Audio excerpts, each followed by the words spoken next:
وامتدح الاتفاقات التي وقعوها فيما بينهم، وقال: لقد شهدت بدار عبد الله بن جدعان حلفا لم أرى مثله، ولو دعيت إليه الآن لاستجبت.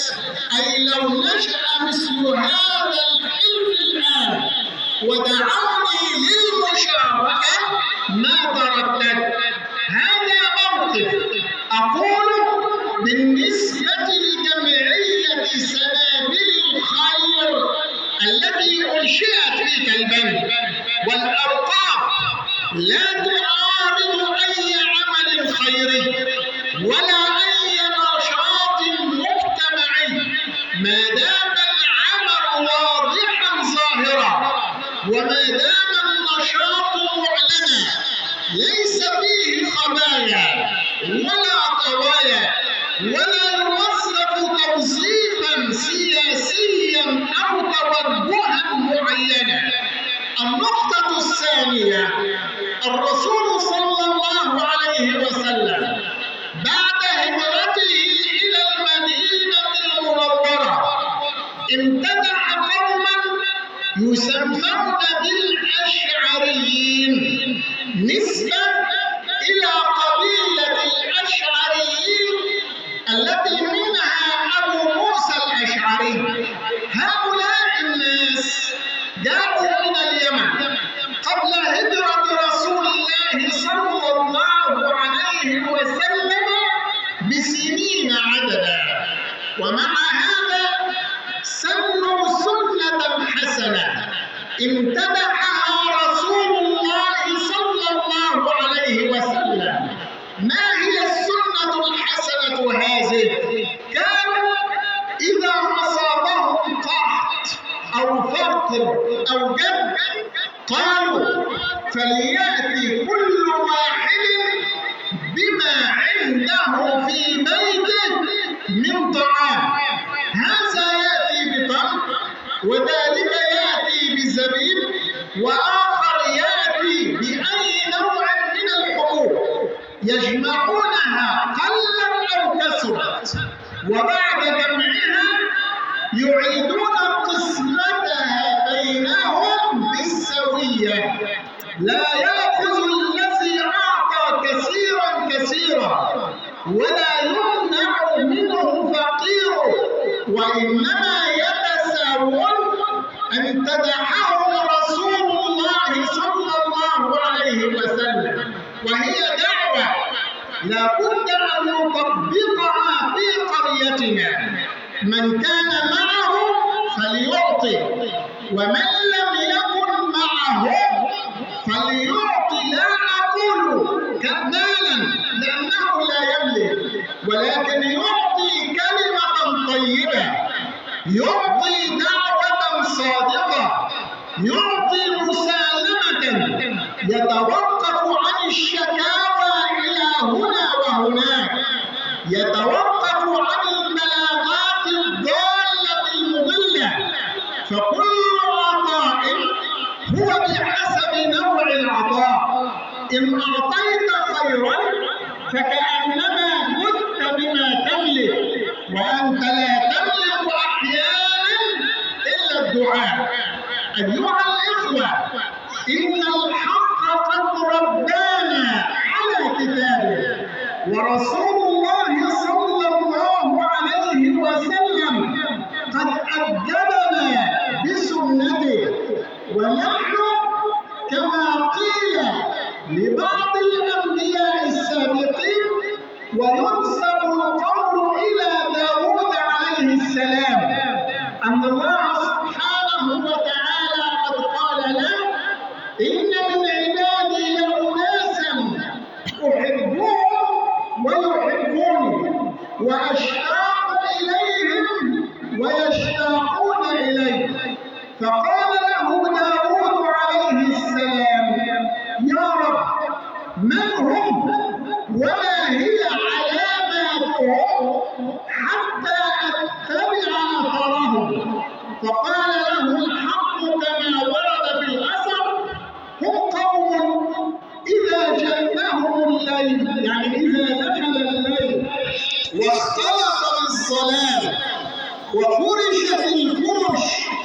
ونصبت الأسرة وخلا كل حبيب بحبيبه نصبوا لله أقدامهم وافترشوا لله وجوههم.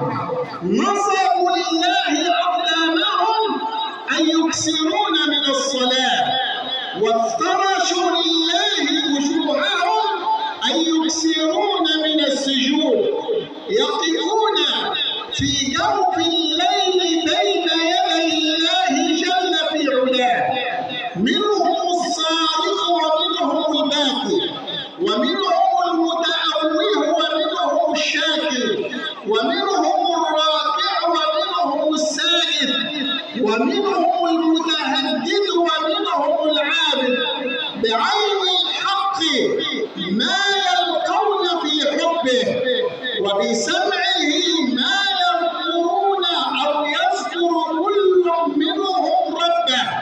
ثم يختم أو يختم الأثر بقول الله: هؤلاء أولياء الله الذين لا خوف عليهم ولا هم يحزنون.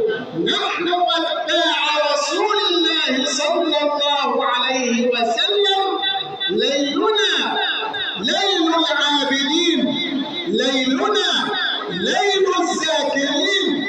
هكذا قال الله عنا في كتابه: تتجافى جنوبهم عن المضاجع يدعون ربهم خوفا وطمعا. هكذا قال ربنا عنا في كتابه: أمن هو قانت آناء الليل ساجدا وقائما.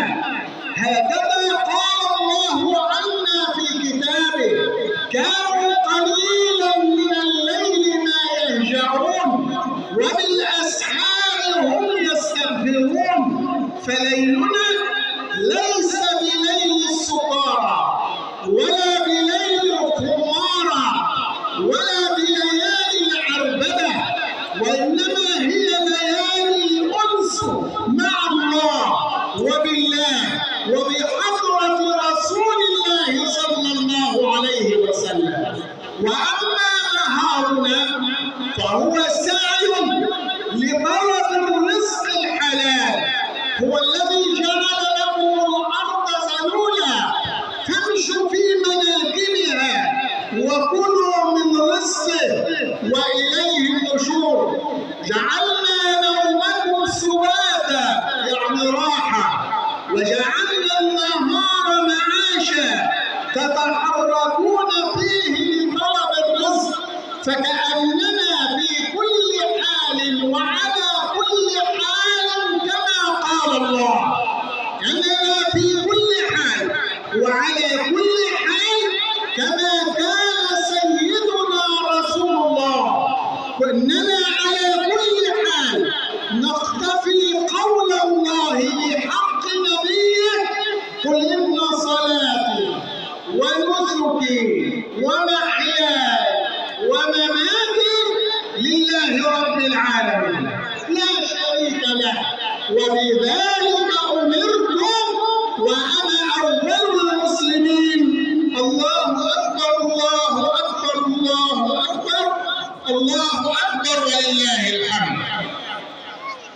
الله أكبر الله أكبر الله أكبر الله أكبر الله أكبر الله أكبر الله أكبر ولله الحمد. الحمد لله رب العالمين. نحمدك اللهم حمد المؤمنين الموقنين، ونشهد لك شهادة الموحدين، ونشهد أن سيدنا ونبينا وحبيبنا محمد رسول الله الصادق الوعد الأمين. أما بعد، أيها الإخوة المسلمون، كلكم يحفظ قول الله تعالى بحق سيدنا رسول الله صلى الله عليه وسلم: عزيز عليه ما عنتم حريص عليكم بالمؤمنين رؤوف رحيم. رحمة رسول الله ورحمة رسول الله حصرها غير مستطاع، ولكني أشير إلى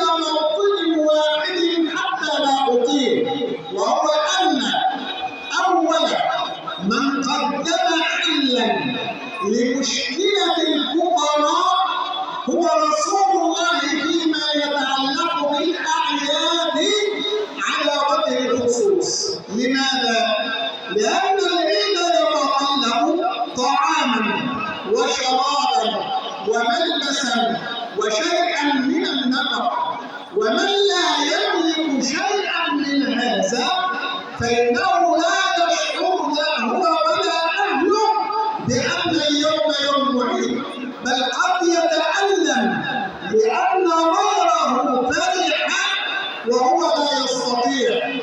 ولذلك عندما تكون تربيتك لولدك تربية صحيحة فإن ابنك سيساندك في كل موطن شدة. أحد الصالحين رآه ابنه يبكي فقال له: يا أبتاه لم تبكي؟ قال: يا بني أبكي لأن اليوم يوم عيد وليس عندي ما آتي لك به من جديد لتكون كقرنائك. فقال له: يا أبتاه ليس العيد لمن لبس الجديد ولكن العيد لمن خاف يوم الوعيد. يا أبتاه ليس العيد للمظهر ولكن العيد لسلامة المحضر. يا أبتاه ليس العيد أن يراك الناس مسرورا ولكن العيد أن يراك الله محظورا، أي ببركة الأحبار في العبادة. الابن حين ربي تربية حسنة هون على أبيه شدة الموت. رأينا رسول الله في عيد الفطر يسن بسنته التي نزلت منزلة الوجوب في صدقة الفطر لحل مشكلة الفقراء. وأما في عيد الأضحى فقد أخذ بسنة أبينا إبراهيم وأحيا شعيرة الأضحية ليقوم بها الأغنياء جبرا لخاطر الفقراء. ولا خير في من يضحي بذبيحة ولا يزال الكبر في قلبه متجاوزا الحد. لا خير في من يضحي بذبيحة وفيه عصبية أو عنصرية أو مأهياء أو ما شاكل ذلك. إن أردت أن تضحي فابدأ بالشر الذي في داخلك واقتل، وابدأ بقرين السوء الذي يزين لك المعاصي حتى تحول بينك وبينه، كما قال سيدنا رسول الله لعمر بن الخطاب: إيه يا ابن الخطاب؟ يتعجب. فسيدنا عمر بيقول لسيدنا رسول الله: مما تتعجب؟ قال له: والذي نفس محمد بيده ما ولدك الشيطان سالكا طريق إلا وسلك فكا أي طريقا غير طريقه. ليه؟ لأنه أغلق منافذ الشيطان ودح بها، أغلق وساوس السوء، حال بين كل شر وبين ذلك فلم يبق إلا الخير. فقبل التضحية بالاجتماع تكون التضحية بالنفس الأمارة بالسوء لأنها توري صاحبها مورد الهلكة. ومن هنا من لم يستطع أن يفعل ذلك أي الأضحية الحسية فليضحي بالأضحية المعنوية، والخير أن يكون الأمر بين الاثنين. أسأل الله أن يوفق أهل قريته على أن تحيي حلم الفضول من ناحية، أو أن تحيي سنة الأشعريين من ناحية، أن تحيي هدي رسول الله وفيه كثير من نواحي ثانية. نختلف ولا نختلف، نتفق ولا نختلف، نتسابق في الخيرات بنص القرآن فاستبقوا الخيرات بنص القرآن، وفي ذلك فليتنافس المتنافسون، ونبتعد عن وساوس السوء وما والتخطيط للسوء. من لم يستطع أن يفعل خيرا فليدعو لأهل الخير أن يعينهم الله ويؤمر بنيته في هذه الحالة. أسأل الله سبحانه وتعالى أن يعيد علينا مثل هذه الأعياد أعواما عديدة وأزمنة مديدة، وأن يوفقنا لفعل الخير ما استطعنا إلى ذلك سبيلا. أسأل الله أن يجعلنا على قلب رجل واحد في فعل الخير، وأن نتسامح وأن نتصافح وأن نتواضع. أحيوا سنة نبيكم في يومكم. أعطوا الفقراء، زوروا الأيتام، امسحوا على رؤوس السكالى، مدوا يد العون إلى اليتامى. لا تشعروهم بقهر في يومهم، بل اشعروهم أنهم يتبعون أمة نبي قال الله في حقها أشداء على الكفار رحماء بينهم. أسأل الله أن يحفظ على مصر أمنها وسلمها وسلامها واستقرارها، وأن يجعلها زخرا للإسلام وعزا للمسلمين. أسأل الله أن يثبت المقاومين في فلسطين، وأن ينفذ سهامهم، وأن يسدد رميهم، وأن يملأ بقلوبهم أو يملأ قلوبهم بالسكينة والطمأنينة، وأن يزلزل قلوب عدوهم، وأن يجعل بأسهم بينهم، وأن يرسل عليهم طيرا أبابيل ترميهم بحجارة من سجيل فتجعلهم كعصف مأكول. الشكر كل الشكر لمن دعا وأعد ورتب. الشكر لوزارة الأوقاف، وقد أرسلت أحد كبار المسؤولين ليشارك أهلة البنك فرحتها.